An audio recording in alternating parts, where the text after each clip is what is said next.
Измените на кривичниот законник се упад во казнено-правниот систем. Наместо да се почека новиот кривичен законник, кој 3,5 години го подготвува работна група заедно со ОПСЕ, а во месец октомври треба да влезе во собраниска процедура, преку ноќ под одредени влијанија се протуркаа измени, вели академик Владо Камбовски, член на работната група. Со уставот и законите не може да се игра туку така. Тоа се некои мистериозни договарања, одлуки од кои после се бара да се преточат во закони. Тоа индицира амнестија на одредени политички функционери.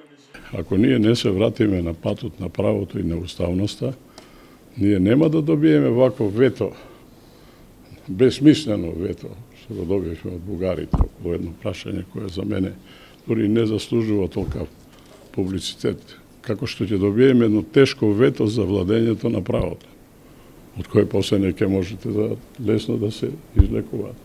Тоа ви е власта. Вие можете да направите и најдобар закон, но на крајот превагнува политичкото одлучување.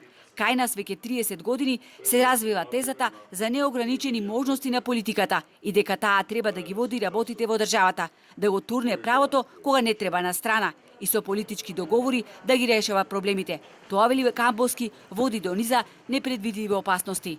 Корупцијата во Македонија не влезена во сите пори на општеството, од највисоката власт до најниските слоеви, а изворите на корупцијата се политичките партии.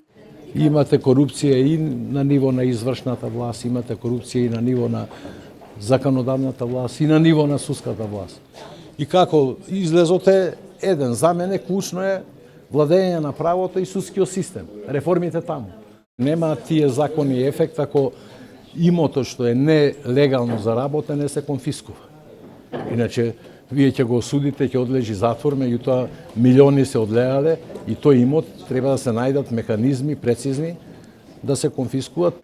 Политичките партии при донесување на одлуки треба да се договарат во парламентот, таму да се пресели моќта од тој невидлив политички диалог. Двајцата академици велат дека се потребни радикални реформи и во политичкиот систем да влезат нови сили кои не се оптоварени со наследство на давање и земање или игри помеѓу политичките партии.